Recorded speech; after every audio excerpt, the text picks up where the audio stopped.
We are just one book short to know the reality. We all have questions, but we hardly have the answers of these questions. But if we get certain books, we get those answers. Today I'm going to share this one book with you. Before I share, let me tell you something about today's discussion's topic. For this, let me create this background for you so that it could be easy to understand. So, let me ask you the total population of this country. Yes, you all should know about it. Yes, it's almost reaching 1.4 billion populations, right? Now, out of this population, we can assume that at least 50% or even little below this, but approximate 50% is a women population. So we can say we have a great number of capital forces, right? So if we look women from the social point of view or from even the economic point of view, we are very rich because we have those hands which could boost up India's economy, which could really give this new transformation in India and the society, right? And therefore, it's really important to know about the condition of women in this country. So you can have this a very surface idea about this video. It's all going to be about women and its condition. My entire part of explanations will be based on this book called Caste, which I'm going to share with you. And this book is heavily recommended for understanding women condition in India, social conditions, because this book consists of number of researchers. Every page reveals some new facts about the social system, which we mostly, I think, is still unaware of it. So it gives us a new insight about social system, and this brings with a lot of researchers with a lot of data. So it's completely authenticated. Mostly it is well recognized and also used for research purposes in different universities. Right now, coming back to the point. So yes, the condition of women in India is very depressive. I mean, it's not what I say. The book reveals certain data about women condition. But before I share this all, let me tell you something which is interlinked with women's condition. What do you think about caste system? I mean, possibly we have had a lot of discussions about caste system, and we often have different views from people. Many people really in a denial state that they don't accept that certain caste system still exists. Many people say that it's all a product of British Raj, which means these people came in and they divided the Indian social system. So what you call caste system is nothing but a result of divide and rule policies of British, and therefore people are not holding themselves responsible and accountable for all that mess.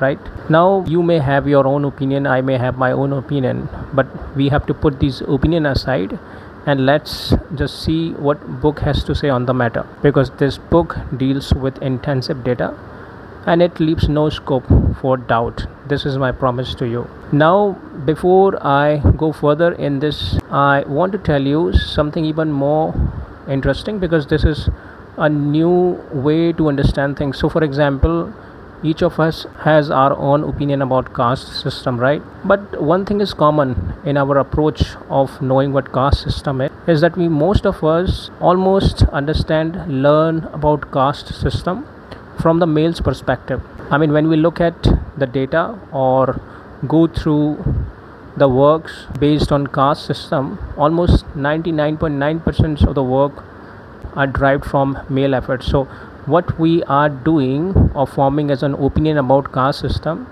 is just consuming male's version, which means male's dimension. And therefore, in the introduction part of this book, which I really found more interesting, that it at least teaches us to be little deviated from this very path and try something more, something different. So what this introduction says is that we have to understand and learn caste system from women's perspective, which means we have to include women's dimension into our understanding, learning about caste system, to gain a complete idea as to how the caste system operates. I found this statement quite impressive because even till now I was not aware about the resources or the sources which could be optimally used to understand the caste system. And two women's names are basically highlighted. One is Ira Carve and the second is Leela Dube. Both of them were socialist anthropologists. Both of them did great work. However, there are other women too, but these two women have done remarkable research in the field. In fact, the very first research deals with Leela Dube. What Leela Dube has to say in this research, she openly challenges the male versions of the caste system, and this time it is done with extra emphasis on data, and I think it has not been challenged yet by the male version. So to make it simple, what Leela Dube says is that if anyone wants to understand about caste system, then it's equally important that one has to be having clear understanding about the condition of women and the role of women in sustaining caste system, because caste system cannot be seen separately from women's effort. Leela Dube also says that yes, women through their efforts sustain caste system, but this is just a result of male dominance, which means women have no personal wills to decide whether they should sustain the caste system or not. It is just an imposed task on them. So you can say the one who sacrificed their life, and they have to face a lot of tortures for this. I mean, she writes number of tortures and number of sacrifices that a woman does just to sustain caste system. We all know how this caste system operates. It operates on two important principles: separation and hierarchy, right? Which means we all see in our system that all those castes are separated, and it is just operating or operative on hierarchies from top to bottom. Brahmin is at the top, and thereafter we have number of caste coming down, right? And that's how the caste system. But Leela Dube just extends this principles of the caste system, and she says that occupational continuity and rituals, practices, and worshipping gods, and the third one, that is sexuality and marriage. These are the three important principles on which the caste system operates. Though these all three principles appear to be separate in nature, but what links them together is the common presence of women's effort in all these, which means it is women through them this entire principles are made operative, and that's how the caste system works, and it's still persisting with us or in our society. So now we will discuss all these three important principles, and then at the end we will try to conclude that how this is becoming torturous for the women, and it is even today reflected through the social, political, and economical conditions. So starting with the very first, occupational continuity. What it means by occupational continuity? We understand that it simply means that when a certain occupation is continued and this identity of occupation is assigned to a certain caste, then this occupation becomes the identity of that caste group, right? For instance, fisherman is known by his occupation of fishing, right? And this becomes his caste identity. Washerman also has this identity, and this is purely linked with his profession, that is washing. Barber too has its occupational identity, which means cutting hair. All of these occupations are linked with certain kind of caste identity. So it's not very difficult to even find one's caste from a distance just by looking at his or her work, right?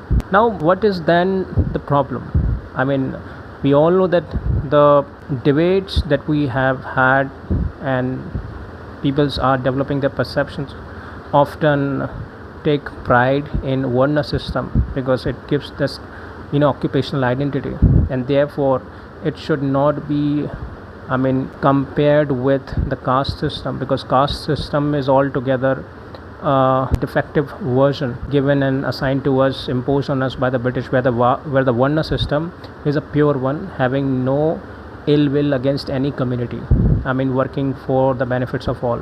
But when we look at this and try to go deeper, then we learn that how this caste or the occupational continuity sustains this caste system, and we also try to know the efforts of women in the same and the sacrifice they do on a regular basis. So first of all, let us be very clear that women in this entire discussion will be which means both upper and lower caste women, because women from all sections of the people are equally sufferer and the victims, right? In fact, in one of those books I have read that women are equally considered to be Shudras, even women are twice born. So this is what is the reality, right? Now, how this occupational continuity continues or sustains this caste system is basically the question we need to figure it out and respond it. Starting with women of lower caste, we understand that in even the phase of human development where there were no jobs opportunity for all section of the people, and therefore occupations were actually defining the identity of the people, and they were not allowed to go beyond this identity. We also saw that yes, male being dignified always had problems of doing certain tasks which were undignified in nature. For example, scavenging is one of those occupational task which gives identity to a particular caste group, and such an activity is mostly denied by the male group, and therefore we learned that the same caste group male is going some other state or the city, means migrating for the purpose of different occupation. But even when that person leaves the location or his house, the women takes charge of his job, and that is what is said to be continuity of occupation. So in the absence of husband, the woman takes over the charge, and the occupation continues to be the identity of that particular caste group.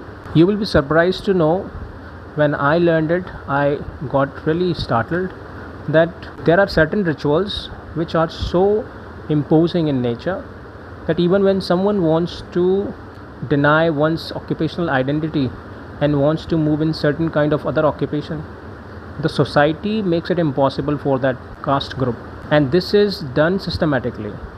So there are certain rituals in our society which are basically framed with this intention, so that the caste identity must not be lost, because once the caste identity is lost, the entire caste system may collapse. This is also the reality. So what happens? So for example, we see for upper caste women, sometimes there is a requirement for the service of cutting hair, and thereafter the barber's wife are basically called for the services, and this barber's wife gives her service to the upper caste women, and that's how the caste identity is practiced, or the occupational identity is practiced. Now this becomes even more important for this group, because we understand that we don't have much opportunities for jobs, and secondly this becomes a reason, you can say, for many of the people for livelihood. Secondly, it is seen in lower groups or lower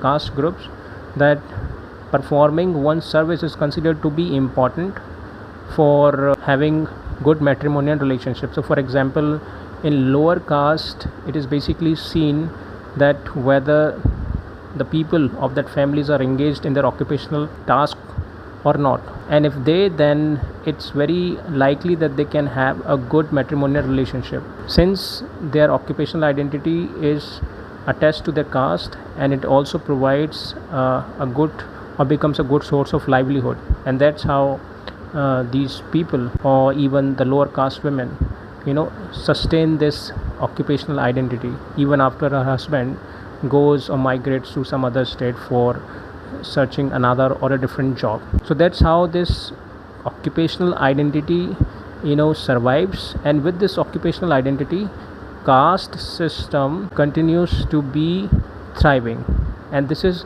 how the caste system is supported by occupational identity through a system, well established system. And there we can see this is called the sacrifice of the lower caste women, because they cannot detach themselves from this occupational identity even the absence of their husbands, right? And therefore they continue to survive on the lowest pedestal, right, in the society, or the lowest hierarchy. That's what all happens. Now, it's not just like that only lower caste women suffer from this. If we come and see the sacrifice of the upper caste women to maintain and subsist this caste system, then I think these are even more victim, because we all know that marrying to upper caste mean to be having a great privilege, because upper caste is often equated with great amount of accessibility to resources. So when a woman gets access to upper caste, or even a woman who is also or already an upper caste gets an access to a family which is abundant with resources, then it becomes a responsibility of that wife be doing certain duties, so that this caste identity, the system, should not be violated. And therefore we have seen over the time, or even we learn it from the books or from the movies too, that mostly upper caste women are not allowed to go out. Their freedom is often snatched, their liberty is completely restricted and limited, and this all happens due to the very fear that connection with outsiders is referred to people, or the boys, the male belonging to lower caste. This may somewhere lead to the very collapsing of the social system is defined as a caste system, especially in the context of upper class people, right? And therefore these women are imposed with this duty to maintain this caste. So we have seen that practices such as worshipping and following and observing rituals are basically imposed on them, right? So therefore even the upper caste women have to suffer a lot. We have also seen that in some 100 years back or 200 years back, sati practices was one of those which ensured that the wealth of a family must not be distributed. And this also reflects through the condition of widow women. The life of the widow women is very difficult, and it is completely lifeless. We have seen it is done for a purpose that the women must not be coming into connection of every person, and especially lower caste people, so that this upper caste management or the social system or the caste system should not collapse, right? So that's how this occupational identity helps sustaining this caste system. And we also know how lower caste women with upper caste women both are equally victims in this entire practice. Now coming back to the second reason or the principle, this second principle is practicing rituals and the worshipping. How many of you have noticed, even at your home, that our family, women, sisters, wife, mothers are by birth trained with this kitchen etiquettes, which means there are certain kind of rituals or the practices which cannot be violated. I mean, we have seen this now and then. So for example, a woman cannot or should not enter kitchen during their menstruation. I mean, cooking food during the puberty is supposed to be impure, and therefore it's not allowed. Don't get confused with the word impure or pure, because the entire caste system runs on this purity or impurity. Therefore the girls' movements or the activities are restricted in this way. So these are the things through which the girls actions and the activities are restricted, right? However, when you compare it with male activities, we can see that men have no such impinge, especially on the lifestyle of this caste system. Means when they go out, they carry no responsibility of them, which means that the man can have all freedom when they are outside, and they don't have to follow any kitchen practice or any food habit. So what you can say, this practice of commensality is basically burdened on with especially girls or the women. So even here the male has no such pressure on them. But on the other hand, women have to suffer from this. Now, what is the logic behind this? So, the book writes, and the research of Leela Dube reveals that it has a very strong reason, which means when a girl is restricted and their liberty is limited and they are trained for a certain kind of practice, pertaining to cooking food or this kitchen etiquettes, this is basically a practice towards outsider, which means it is women who are very strict in having dinners outside with people who are strangers, and their sharing with food outsides are also very limited. In our country, we have seen this now and then. Women are not very comfortable, usually by nature, to have food with anyone outside their home. The logic which supports this very practice is this, that food as a part practice, which means it holds a scope of breaching this caste system, because when people come closer, even on the dining table, it basically opens up a room to breach the caste system through engagements. Sexual or intimacies are those probabilities which I think can be not denied. So therefore these practices are often and commonly practiced by this women in this country. So that's how the second principle is still equally attributed as a major factor or characteristics which runs caste system. Now the third one, which is even more important, and that is sexuality and marriage. Now listen to this very carefully. Now let me ask you first of all, how do you see this marriage and controlling sexuality of women in this country? I don't know whether you have noticed or not, but after this video, please try to observe this nearby you, or go to some rural area where you will have this practice still existing. This particular principle gives a wielding power in the hands of men, through which they control sexuality as well as marriage of women. I'm not against all these things, but what I'm saying is this: the impact of this on women's life, it creates a huge impact, and this impinge is perceivable. For example, practices such as Gona, which is written in this research, is one of those practices which has a strong intention, and this strong intention is nothing but to protect caste system. As we have already talked, that the entire caste system operates on impurity and purity. Now when it comes to sexuality, this sexuality, especially in the context of women, is considered to be internal purity or impurity. But when we see sexuality with reference to male, then it is only dealing with external impurities of the purity, which means that commission of any offense of a sexual nature always leaves a great impact on women's life than it does on male's life.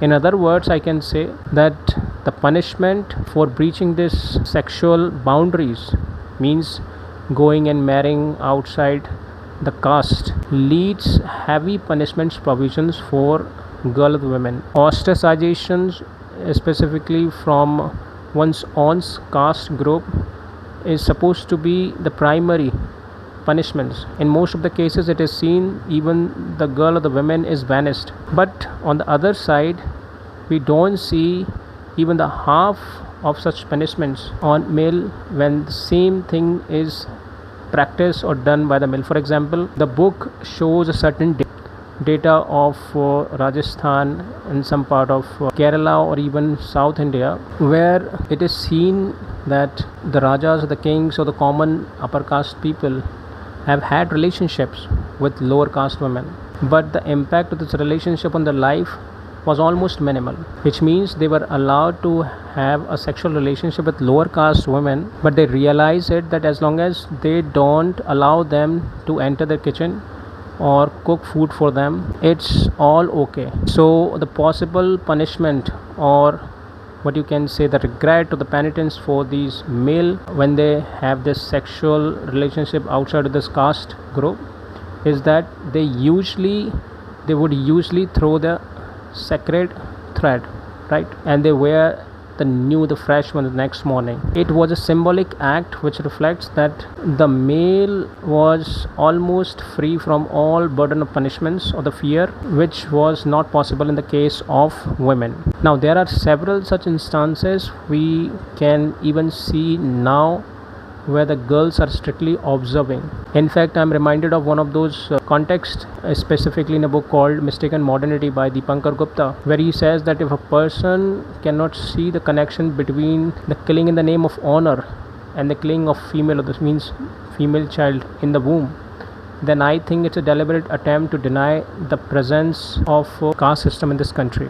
Because on both, we can have this very glimpse of a fear of losing or breaking caste identity, the caste system. So for example, when an upper caste woman marries to a lower caste man, then even today we have seen that female is often killed, murdered, and we call them and we term it as an honor killing, right, which means it's an honor. Girls considered to be an honor, and when girls has a sexual relationship outside the clan, outside the caste system, is supposed to be defiling that honor, and therefore it's better to even kill that girl, right? But when it comes to man doing the same thing, having sexual relationship with lower women, we don't see the same punishment applicable to the same.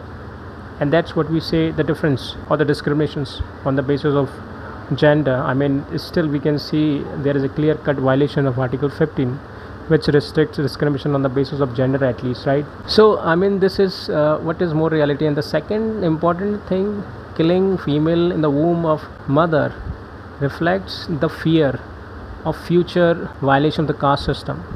Many parents cannot live with this fear that their daughter in future might break this very rule called marrying outside the caste system, and thus violating and collapsing caste system, and therefore they take this decisions or steps such as killing the female in the womb. And if you say it's a history, then you are wrong. Even today we have seen number of girls are even killed in the womb, right? This is what is reality. In fact, PNDT test, prenatal diagnostic test, which was introduced in 1992, the main purpose of this PNDT test was that the health conditions of child could be seen right in their initial phase of development, which means in the womb, and equal treatment could be advanced to them so that the child could be healthy. But surprisingly or contrastingly, what we get as a result of it out of it is that we had started or having cases such as killing female in the womb, which means infanticide killing. So this is such an unfortunate thing, and I think this book opens up this very discussions for the people to recognize the condition of women, and through these three principles on which women solely contributes, though they don't want to contribute, but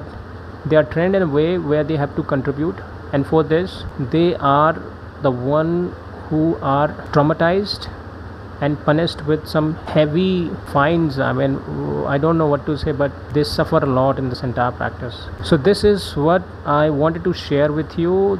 Again, I'm sharing you this book. Name is Caste, and this is written by M.N. Srinivas. I recommend you strictly to go and read the very first research done by Leela Dube. It's important and it's massively interesting, and you will get to know many features of the social system, which is the part and parcel of the our social system. And with this, I will take a leave. I hope you will love it. Till then, take care. Bye bye.